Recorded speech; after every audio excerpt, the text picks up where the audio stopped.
तो movie start होती है और हम देखते हैं एक छोटी बनी को और वो अपने स्कूल परफॉर्मेंस में बता रही थी कि कैसे काफी साल पहले कुछ एनिमल्स वाइल्ड हुआ करते थे और ये एनिमल्स छोटे मैमल्स का शिकार करते थे। पर वक्त गुजरते साथ साथ ये लोग आपस में साथ रहने लगे। साथ ही ये बनी बताती है कि वो बड़े होकर एक कॉप बनना चाहती है और उसके पेरेंट्स को लगता था कि आज तक कोई बनी कॉप नहीं बना। इस छोटी बनी का नाम जूडी था और ये अपने पेरेंट्स के साथ एक कैरेट फार्मिंग किया करती थी। अब जूडी को पता चलता है कि कुछ मैमल्स को कुछ फॉक्स तंग कर रहे हैं। यहाँ पर जूडी जाती है उन फॉक्स के पास और कहती है कि इन छोटे मैमल्स को तंग मत करो। अब यहाँ पर ये फॉक्स जूडी के फेस पर एक निशान लगा देते हैं और कहते हैं कि तुम हमसे कभी मुकाबला नहीं कर सकोगी। इसके बाद जूडी दिन रात मेहनत करती है, वो साथ साथ पढ़ती भी है और खुद की फिजिकल अपीयरेंस को बेहतर भी करने की कोशिश करती है। इतनी सब मेहनत के बाद जूडी की सिलेक्शन कॉप्स में हो जाती है और यहाँ पर हम देखते हैं कि मेयर जूडी को सबके सामने कॉन्ग्रेचुलेट करता है और इंट्रोड्यूस करवाता है। यहाँ पर हम देखते हैं कि मेयर की एक असिस्टेंट भी है जो कि एक छोटी मैमल है और वो जूडी को मुबारकबाद देती है और कॉन्ग्रेचुलेट करती है कि हम छोटे मैमल्स भी आगे निकल रहे हैं। इसके बाद जूडी अपने पेरेंट्स को गुड बाय कहती है और जूटोपिया के लिए निकल जाती है। जूटोपिया ऐसी जगह थी जहाँ पर उसके सारे ड्रीम्स पूरे हो सकते थे। ये ऐसी जगह थी जहाँ पे सारे मैमल्स मिलकर रहते थे। ये एक ऐसी जगह थी जहाँ पे ना कोई मैमल डरता था और ना कोई मैमल को डरा सकता था, सब मिलजुल के रहते थे। अब यहाँ पर जूडी पहुँचती है और उसे अपना अपार्टमेंट मिलता है जो कि था एक छोटा सा कमरा। नेक्स्ट डे जूडी उठती है और जल्दी जल्दी तैयार होती है। जब वो पुलिस स्टेशन पहुंचती है तो वहाँ पर रिसेप्शन में पुलिस ऑफिसर जूडी से कहता है कि तुम तो बहुत ही क्यूट बनी हो और साथ ये भी कहता है कि मैंने आज से पहले एक बनी कॉप नहीं देखा। अब इसके बाद हम देखते हैं इस पुलिस स्टेशन के पुलिस मास्टर को जिसका नाम था बोगो। बोगो यहाँ सब कॉप्स को बताता है कि कैसे काफी अरसे से कुछ मैमल्स की मिसिंग रिपोर्ट्स आ रही हैं और ऐसे करते करते 14 मैमल्स गायब हो चुके हैं। अब इसके बाद ये सब लोगों की टीम बनाता है और उनको एक एक मिसिंग मैमल की रिपोर्ट देता है ताकि वो उनको ढूंढना शुरू करें। जब जूडी की बारी आती है तो बोगो इसे टास्क देता है पार्किंग वायलेशंस यानी कि पार्किंग चालान के लिए और कहता है कि अगर दिन में तुम 100 भी कर लो तो बहुत है। जूडी को थोड़ा बुरा लगता है पर वो अपने टास्क पे लग जाती है और वो शाम तक ही 200 से ज्यादा पार्किंग वायलेशन टिकट्स कर लेती है। इस काम के बाद जूडी एक आइसक्रीम शॉप के बाहर जाती है तो वो देखती है कि वहाँ का ओनर छोटे मैमल्स को आइसक्रीम नहीं दे रहा। इसके बाद जूडी अंदर जाती है और उस मैमल को कहती है कि तुम बिना ग्लव्स पहने कैसे आइसक्रीम सबको दे रहे हो और ये सुनने के बाद वो उस फॉक्स और छोटे बेबीज को दे देता है। अब जब ये फॉक्स बाहर आती है तो जूडी देखती है कि ये फॉक्स एक फ्रॉड है। ये इस आइसक्रीम बार को पिघला कर छोटी कैंडी बार्स में चेंज कर रहा है और जिसके बाद उनको बेचकर ये ज्यादा पैसे कमा रहा है। यहाँ पर जूडी इस फॉक्स के पास जाकर कहती है कि मैं तुम्हें अरेस्ट करने लगी हूँ फ्रॉड के लिए, बट यहाँ पर ये फॉक्स उसको बुरा भला कह के भाग जाता है। हमें पता चलता है कि इस फॉक्स का नाम निक है। अब निक यहाँ पर जूडी को कहता है कि हम पहले ही चालाक थे और चालाक ही रहेंगे और इसके बाद वो उसे आइसक्रीम बनाने का और बेचने का लाइसेंस दिखाता है। अब ऐसे ही करते करते जूडी का पहला दिन बहुत ही बुरा और थकाने वाला था। अब वो अपने रूम में जाती है जहाँ पर वो अपने पेरेंट्स से बात करती है बट उनको कुछ ज्यादा नहीं बताती। अब ऐसे आता है सेकेंड डे जॉब का जहाँ पर जूडी को फिर से वही टास्क दिया जाता है चालान काटने का। अब यहाँ पर जूडी अपने जॉब पे थी कि अचानक से एक मैमल आता है और जूडी से कहता है कि मेरी शॉप में चोरी हो गई है। हम यहाँ पर एक मैमल को भागते हुए देखते हैं और यहाँ पर ओनर कहता है कि जूडी तुम तो एक कॉप हो, तुम इसे पकड़ती क्यों नहीं हो। इसके बाद जूडी उस चोर के पीछे भागने लगती है और भागते भागते वो चोर जूटोपिया के उस हिस्से में जाता है जहाँ पे सबसे छोटे मैमल्स रहते थे। बट यहाँ पर भी जूडी चालाकी से उसको पकड़ लेती है। अब यहाँ पर पुलिस स्टेशन में आने के बाद पता चलता है कि वो चोर ऐसी चीजें चुरा रहा था जो कि बहुत ही ज्यादा एक्सपेंसिव और यूनिक थी। अब इसके बाद भोगो जूडी को अपने पास बुलाता है और उसको कहता है कि ये तुम्हारी जॉब नहीं थी और तुम दोबारा से जाके चालान काटो। पर यहाँ पर जूडी उसे रिक्वेस्ट करती है कि मैं कॉप बनना चाहती हूँ, मैं मुजरिमों को पकड़ना चाहती हूँ। अब यहाँ पर अचानक से एक छोटी सी लेडी आती है जो कि बोको को कहती है कि इतने दिनों से मेरे हस्बैंड लापता हैं, आप लोग उसे ढूंढ क्यों नहीं रहे। अब यहाँ पर जूडी उसको कहती है कि परेशान ना हो, मैं तुम्हारे हस्बैंड को ढूंढ लूंगी। बोगो जूडी से कहता है कि ठीक है, तुमने अगर इसको ढूंढना है तो तुम्हारे पास सिर्फ 2 दिन है और अगर तुम इसको ना ढूंढ पाई तो तुम्हें रिजाइन देना होगा। अब इसके बाद जाकर जूडी देखती है मिसिंग फाइल को, पर उसे वहाँ पर कुछ भी नहीं मिलता। इसके बाद जूडी जाती है निक के पास, क्योंकि निक यहाँ पर सबको जानता था।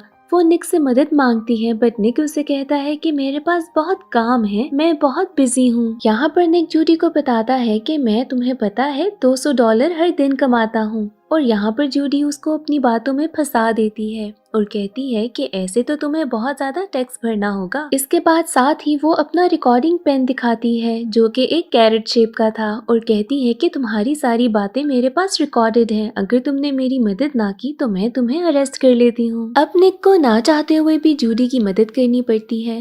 अब मिसिंग पर्सन का नाम एमिट था और ये जाता था एक योगा क्लब में। अब ये दोनों जाते हैं उस योगा क्लब में और वहाँ के ओनर से पूछते हैं एमिट के बारे में। वो कहता है कि मुझे एमिट के बारे में तो इतना कुछ नहीं पता, बट यहाँ पे बहुत से मैमल्स हैं जिनको एमिट का पता होगा। तो ये दोनों जाते हैं क्लब में बाकी मेंबर से बातचीत करने के लिए। यहाँ पर लोगों से बात करने के बाद पता चलता है कि एमिट कुछ दिनों से बहुत वाइल्ड बिहेव कर रहा था और एक दिन वो एक व्हाइट कार में बैठ के चला गया। यहाँ पर इन दोनों को वो गाड़ी का नंबर भी मिल जाता है जिसमें एमिट बैठ के गया था। अब निक जूडी को बताता है कि वो DMV which means department of mammal vehicle, वहाँ पे कुछ लोगों को जानता है। अब ये दोनों DMV पहुँचते हैं तो देखते हैं कि वहाँ पे सब काम करने वाले स्लॉट्स हैं। स्लॉट्स मतलब कि हर काम यहाँ पे बहुत स्लो हो रहा था और ये बात जूडी को बहुत इरिटेट करती है। अब फाइनली एक स्लॉट इनको नाम बताता है गाड़ी के ओनर का और ये दोनों फौरन निकल जाते हैं उसके घर पे। अब वहाँ पर पहुँच के इनको वो व्हाइट कार तो मिल जाती है जिसमें एमिट गया था। व्हाइट कार एंटर करने के बाद जूडी को वहाँ पर एमिट के होने के निशान मिल जाते हैं और साथ ही साथ निक को पता चलता है कि ये गाड़ी है मिस्टर बिग की। मिस्टर बिग यहाँ ज़ूटोपिया के सबसे बड़े डॉन थे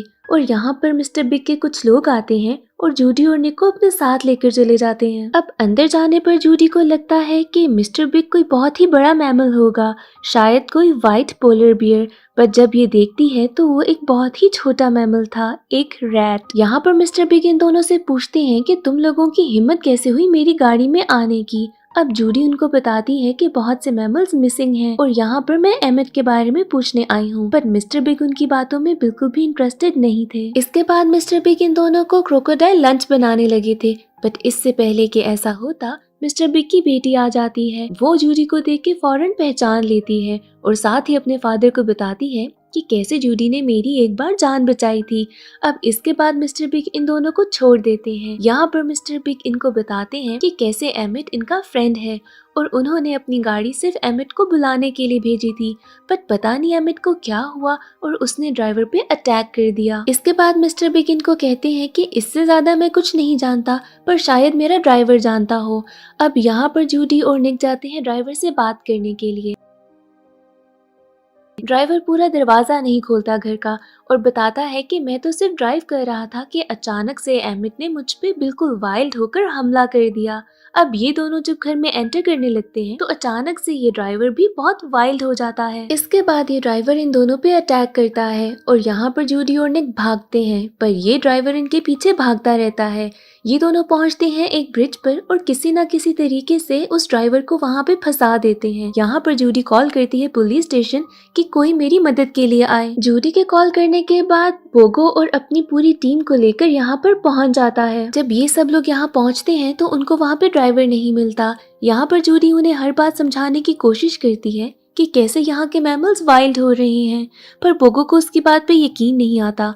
वो कहता है कि तुमने हमारा टाइम वेस्ट किया है और तुम एक कॉप बिल्कुल भी नहीं बन सकती, तुम फेल कर चुकी हो। यहाँ पर निक को बहुत गुस्सा आता है और वो बोगो कहता है कि यहाँ पर जो काम आप 2 वीक्स में कर रहे थे वो आपने जूडी को सिर्फ 2 दिन में करने के लिए कैसे कह दिया, ये तो जस्टिस बिल्कुल ना हुआ। अब ये बात बोगो को समझ आ जाती है। इसके बाद निक कहता है कि अभी भी हमारे पास 10 घंटे हैं और वो वहाँ से जूडी के साथ चला जाता है। अब निक फॉक्स को भी जूडी पे यकीन होने लगा था। अब इसके साथ ये दोनों निकल पड़ते हैं एक दूसरे की मदद करने के लिए। रास्ते में निक जूडी को बताता है कि कैसे जब वो छोटा था उसको स्काउट्स में बहुत शौक था, लेकिन स्काउट ज्वाइन करने के बावजूद वहाँ पे कोई भी निक का यकीन नहीं करता था। अब इसके साथ निक को एक आइडिया आता है कि हम सीसीटीवी कैमरास चेक करते हैं, ऐसे हमें पता चल जाएगा कि एमिट और वो ड्राइवर कहाँ गया था। इस काम में मेयर की असिस्टेंट इन दोनों की बहुत मदद करती है और सीसीटीवी फुटेजेस से इनको पता चल जाता है कि वो ड्राइवर और एमिट एक असाइलम के पास गए थे और वहाँ पे बहुत ही ज्यादा वुल्व्स थे। इसके बाद निक और जूडी उस असाइलम के पास जाते हैं और इनको पता चलता है कि जितने भी मिसिंग मैमल्स थे वो सब के सब यहाँ हैं। लेकिन आखिर ऐसी क्या बात थी जिसकी वजह से ये सारे वाइल्ड हो रहे थे? अब यहाँ पर अचानक से इन दोनों को नजर आते हैं मेयर। वो निकलकर एक डॉक्टर से बात कर रहे थे कि आखिरकार ये सारे एनिमल्स वाइल्ड क्यों हो रहे हैं, और वो डॉक्टर बताते हैं कि ये एक जेनेटिकल मसला है, जिनकी जीन्स के अंदर शिकारी डीएनए है वो सब वाइल्ड हो रहे हैं। अब ये सारी बातें जूडी अपने फोन में रिकॉर्ड कर लेती है, बट यहाँ पर ऐसा होता है कि जूडी के पेरेंट्स की कॉल आ जाती है। रिंगटोन बजने से वहाँ पे मेयर सब गार्ड्स को कहता है कि जाके देखो यहाँ पर कौन आया है। अब यहाँ पर निक और जूडी खुद को बचाने के लिए खुद को फ्लश कर लेते हैं और फौरन जाते हैं बोगो के पास। वहाँ पर अब बोगो सारी टीम को लेकर उस असाइलम के पास पहुँचता है और मेयर को पकड़ लेता है। इसके बाद ये बात हर जगह फैल जाती है कि जो शिकारी जानवर हैं वो ही सिर्फ ऐसे अजीब हो रहे हैं, और इसके बाद सारे शिकारी जानवरों से दूर रहने लगते हैं और ना ही कोई उनके पास जाता है। अब कॉन्फ्रेंस होती है जहाँ पर जूडी सबको ये बात दोबारा रिपीट करती है और बताती है कि वाइल्ड एनिमल सिर्फ शिकारी जानवर हैं। यहाँ पर ये बात जब निक सुनता है तो उसको बहुत अफसोस होता है। वो जूडी से कहता है कि ऐसी बात नहीं है, क्या मैं भी बदल गया हूँ? अब इसी सब वजह से निक जूडी को छोड़कर चला जाता है और जूडी बहुत अपसेट हो जाती है। नेक्स्ट डे वो बोगो के पास जाती है और कहती है कि मैं रिजाइन करना चाहती हूँ, अब मैं ये जॉब नहीं कर सकती। यहाँ पर जूटोपिया का मेयर भी चेंज हो चुका था। अब चली जाती है जूडी अपने पेरेंट्स के पास और वहाँ पे कैरेट फार्मिंग दोबारा स्टार्ट कर देती है। अब यहाँ पर जूडी को फार्म के पास कुछ फ्लावर्स नजर आते हैं जिनके बारे में उसके फादर बताते हैं कि ये नाइट हॉलर्स हैं और ये इसलिए लगाए जाते हैं कि फार्मिंग सेफ रहे और अगर कोई जानवर इनको सूंघ ले तो मर भी सकता है। अब यहाँ पर जूडी को समझ आ जाता है कि एमिट और बाकी सारे वाइल्ड एनिमल्स नाइट हॉलर्स के बारे में बात कर रहे थे और ये यहाँ से कुछ बेरीज लेके चली जाती है निक के पास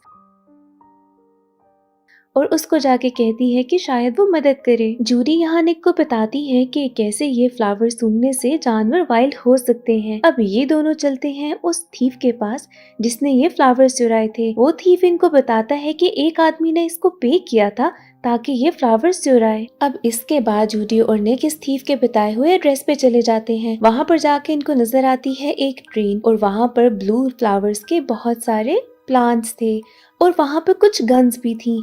अब ये दोनों छुप के देखते हैं कि वहाँ पर एक शीप आती है और एक गन प्रिपेयर करती है और अगर उस गन से किसी को शूट किया जाए तो वो फौरन वाइल्ड हो जाएगा। यहाँ पर जूडी प्लान करती है कि इस पूरी की पूरी टीम को लेके जाया जाएगा बोगो के पास और ऐसे करने के चक्कर में वो सारी शीप गार्ड्स इनके पीछे लग जाती हैं।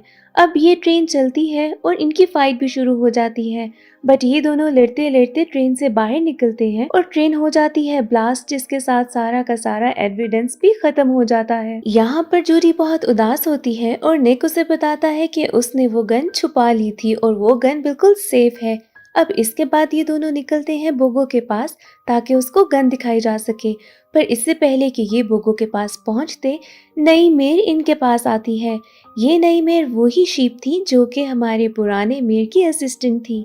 अब यहाँ पे जूडी थोड़ी परेशान होती है और पूछती है कि आपको कैसे पता कि हम यहाँ आने वाले थे और गन दिखाने लगे थे, और यहाँ पर इनको पता चलता है कि यही शीप की हेड है और यही सब करवा रही है। इसके बाद ये असिस्टेंट अपने सारे गार्ड्स को इनके पीछे लगा देती है और भागते भागते जूडी और निक एक गड्ढे में गिर जाते हैं। यहाँ पर ये असिस्टेंट आती है और इनको बताती है कि कैसे ये सारा प्लान उसी का था और उसी ने ये गन खुद बनाई है। वो सारी बातें खुद कन्फेस करती है। वो खुद कहती है कि वो चाहती थी कि सारे वाइल्ड एनिमल्स यहाँ से निकल जाएं ताकि सारे छोटे मैमल्स ही बस जूटोपिया में रहें, और इसके बाद वो गन लेकर निक को शूट कर देती है। यहाँ पर थोड़ी ही देर में निक भी वाइल्ड हो जाता है और वो जूडी को अटैक करने लगता है। यहाँ पर हम सब बहुत परेशान होते हैं, पर थोड़ी ही देर बाद हमें पता चलता है कि ये तो एक्टिंग थी। जिस गन से निक को शूट किया गया था उसमें वो नाइट हॉलर नहीं बल्कि फार्म से लाई हुई जूडी की बैरी थी और यहाँ पर बोगो आकर इन सबको अरेस्ट कर लेता है।